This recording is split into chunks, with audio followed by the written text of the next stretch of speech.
Welcome back to the Atrium Health MLK Jr. Holiday Celebration. In many ways, gains and progress made by Dr. King can be viewed under a microscope or magnifying glass. However, decades later, some of his accomplishments appear to be threatened. Challenges have emerged that question the importance of voting rights. But in places like Charlotte and the Carolinas, barriers have been broken and so-called glass ceilings shattered. WBTV's Abby Tedros examines how far we've come as a community. In the 1960s, when we're at the height of the civil rights movement, in North Carolina, we're seeing these sit-ins in Greensboro, spreading like wildfire in other places. Diane, where were you? Oh, I was in Chapel Hill, and I think I spent my time trying to be cute, and I thought I was being very successful, but the sadness is that I really missed the movement. I read that in the 1950s, you remember seeing visits from Klansmen in the night, and then fast forward to the 1960s, you're a member of the Black Panther Party in Charlotte. Well, the goal was really to help and protect the community. We felt like at the time the community was being besieged by not only white racists, but also protecting the community from the police,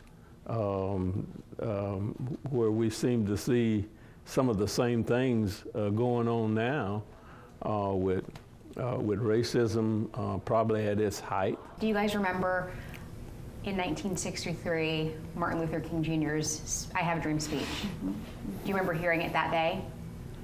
And in many ways, we are still fighting for the same things that he talked about in that speech. In your opinion, do you think that we'd be further along by now? Or do you think that the progress we've made in the last 5 decades is on par for what you'd expect for 50 plus years? And I'll let both of you guys answer it. Diane, you can start. The things that I would like to see fixed will not be fixed in my lifetime. And what the pandemic did was to put in stark relief healthcare inequities, housing inequities. Ron, what are your thoughts? Here at 76 years old, I'm seeing the regression that's taking places around the states, the same rights that we were fighting for 50 years ago for voting, just voting rights. And here we find ourselves in 2021 fighting the same fights that we fought 50 years ago for basic rights to just vote. We still have a long way to go. At this stage of my life, I'm up to the fight. I'm not giving up. I believe this American experience is worth fighting for, but we have to get a lot more people who are in agreement that we're not mortal enemies because we have a difference of opinion. I believe that's the work of a lifetime. Absolutely. And that's what I would do it for my grandchildren, but I do it for my soul. We can't give up hope. It is true, we have come a long way, but many admit we still have a long way to go. Some voters believe things will get better with black politicians in power. But is that the case? Well, Dedrick, Dr. Martin Luther King Jr. fought for equity in education, a fair justice system, and politicians who do right by all. Here in Charlotte in the past, we have had black mayors, black school superintendents, and right now, a black district attorney. And people coming to the table who are African American when it comes to discussing health care. Absolutely. So recently, I sat down with those leaders to discuss the significance of them being in power on this King holiday. I also asked if the ideals King fought for guides them in their decision-making process.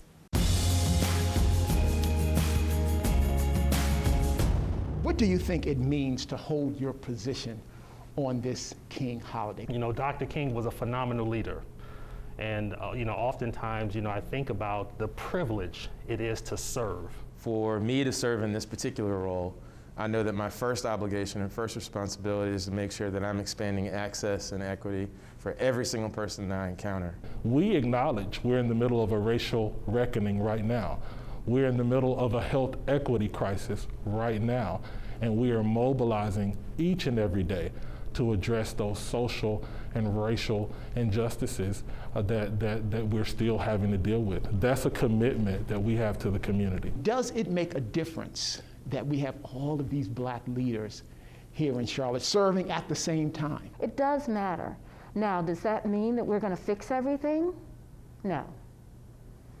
But whatever we do, I believe we all do it with the same intent and purpose that Martin Luther King had. It's important for them to see leaders who look like them because I think it helps them aspire to believe that they too can become a superintendent, a mayor, a leader in the healthcare industry. And what do you say to critics who say that we have all of these black leaders, but life is not moving faster to improve the lives of black and brown people? When you talk about this criticism and this drumbeat about every single person is African American or of color who's in a leadership position in our community, what that does is it actually raises expectations. We can hear that criticism because people think that they know now that they have that voice, that someone is there who's willing to hear from. Why aren't you doing more?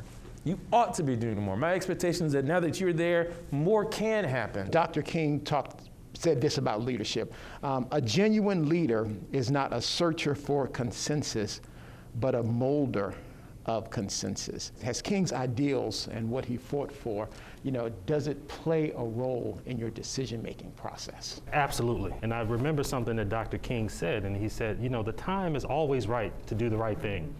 I may have paraphrased that a little bit, but the point is, no matter what period of time you're in, it is always right to do the right thing. Have any of you received any hate mail because of the color of your skin? The day that I was sworn in as superintendent, it was revealed that I received a letter from a member of our community.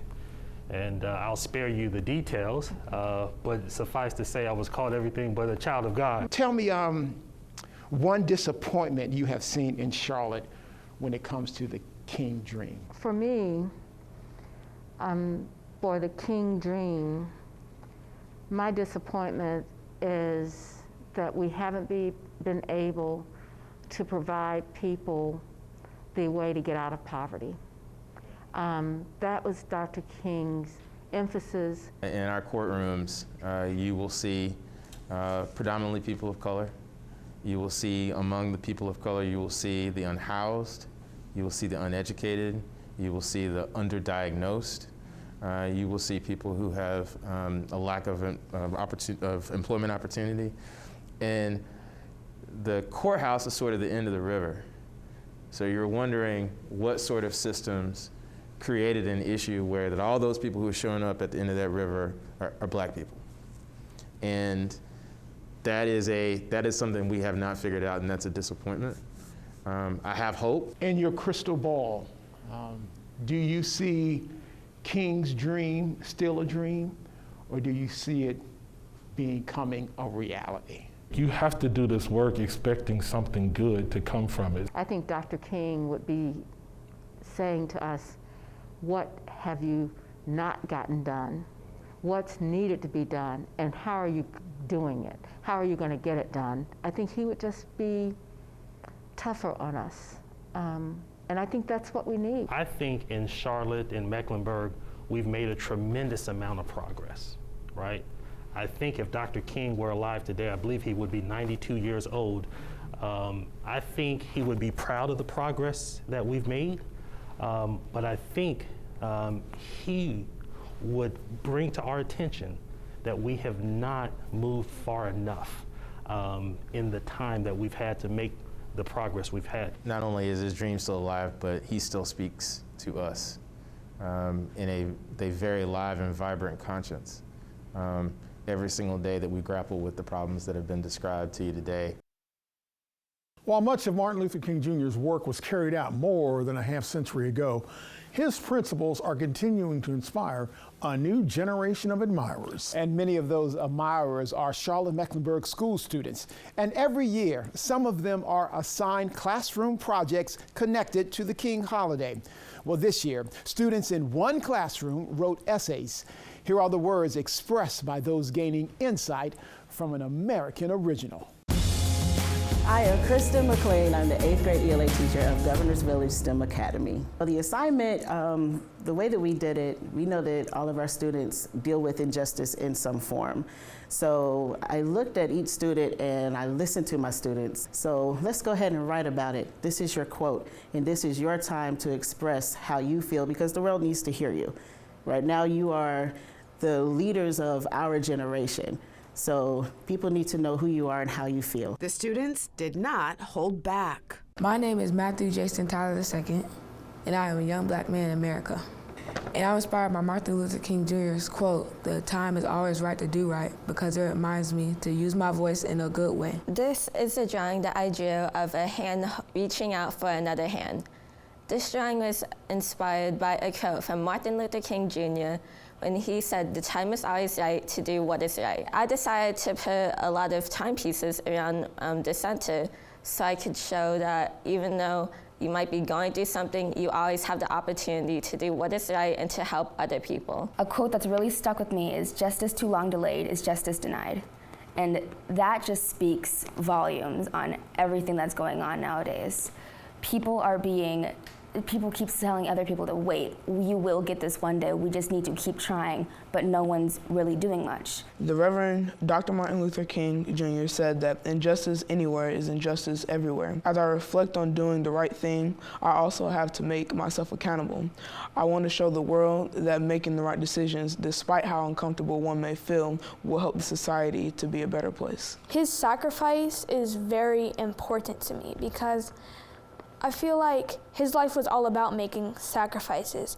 When he got out of school, he graduated early. He was always looked at as a scholar, but when he began protesting and standing up for what he thought was right, people thought he was just an uneducated black man. And I think that it's very important to me as a person of color because I don't want to be looked at as stupid because I want to protest for what I believe is right. Now, emboldened by King's teachings, the students turned their energy toward the future, affecting change, making a difference in the world. I want to be a basketball player, and I want to use that platform to change the world. I need to do something in my life to help other people because it's not just about me. I could be the best at the top of my game.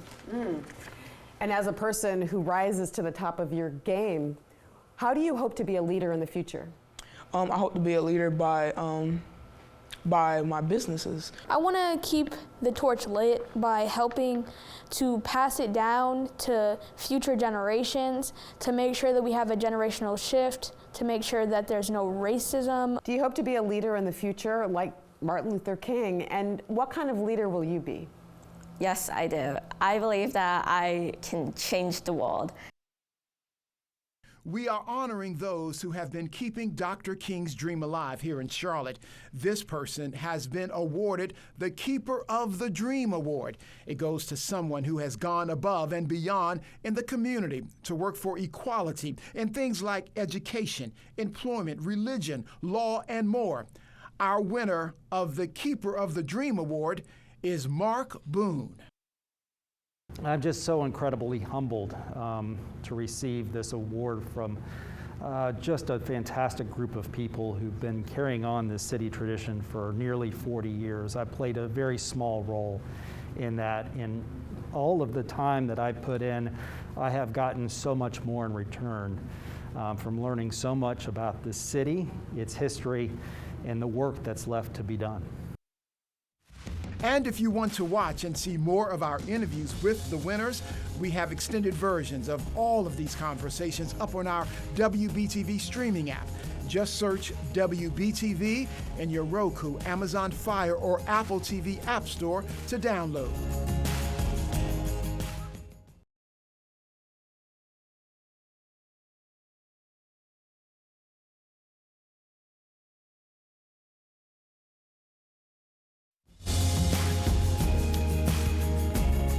Welcome back to the Atrium Health MLK Junior Holiday Celebration. Parades honoring the late civil rights leader have become an annual event during the month of January here in Charlotte. Like so many other public gatherings, COVID has meant this year's parade has been put off again, at least for now. That reality has not stopped the ongoing work of the local MLK Holiday Committee. Keeping programs and activities moving is a year-round commitment. WBTV spent some time with those connected to this constant work in progress. Charlotte has been home to the Southeast's largest celebration for Martin Luther King Day for well over 30 years now, and that legacy stands strong, but it also had to get started. So I want to start let's chat about how the tradition got started. We started our MLK celebrations back in 1979, and about 3 or 4 years later, 1983, 84, is when we started the parades, and we've had them ever since, and they have been highly successful. And I understand, Dolores, you had a big hand in getting those parades started as well. The question was, why don't we have one already? What took it so long to get the parade going? The parade originally was a march, and it started at West Charlotte High School, and we would march to Grady Cole Center. And it just seems like we needed to do more, and so we started adding bands, and then we added floats, and we just had a full-fledged parade at that time. Why were you so passionate about seeing it get to that? I had attended as a spectator the marches, and then I participated in a march, and I complained to Sarah Stevenson that it just wasn't enough. And so her answer to me was, well, come and be a part of the committee. And I did that, and I've been on that committee since then. Is it what you'd hoped it would be, looking back at 1983 to where we are now, when you think about how that marks the day and why it's so important to mark the day? I think that it has been what we hoped it would be. If you think about all of the division that politically and otherwise had happened across the country today, the Martin Luther King Parade in that celebration is about bringing people together, forgetting about your differences, even if temporarily, and just recognizing that as you're marching in a parade or you're marching in a march, the person on your right shoulder and your left shoulder, if you just look over, it's just another human being. The parade provides us an opportunity to be human with one another. And if we could recognize that and do more of that, it might mitigate some of this division that we find ourselves in today. And that's what Martin Luther King envisioned. That's what he wanted, and that's what the day is supposed to celebrate. And so I know that without having it in person, still marking it virtually, I want to know specifically, what you want people to do that day while they can't be out at the parade. Yeah, the organizers of the city's MLK holiday have always said this is a day on, not a day off. That this is a community celebration, but there is work still to do. There are several ways to volunteer, to help your neighbors, and that's really what we need to do to come together to solve some really deep issues related to our past. Tonight, we are honoring those who have been keeping Dr. King's dream alive here in Charlotte. The final person has been awarded the King Medallion. It goes to someone who has exemplified Dr. King's ideals by celebrating the worth of all human beings, pursuing equal rights by nonviolent means, and resisting injustice in our community. In 2022, this person is William Butch Simmons. It's all about helping somebody else, trying to help people take a step up and be better and take some value in themselves. And I'm really humbled to just have an award that has Dr. King's name attached to it. That's pretty awesome to me. That's pretty awesome to me. And if you want to watch and see more of our interviews with the winners, we have extended versions of all of these conversations up on our WBTV streaming app. Just search WBTV in your Roku, Amazon Fire, or Apple TV App Store to download.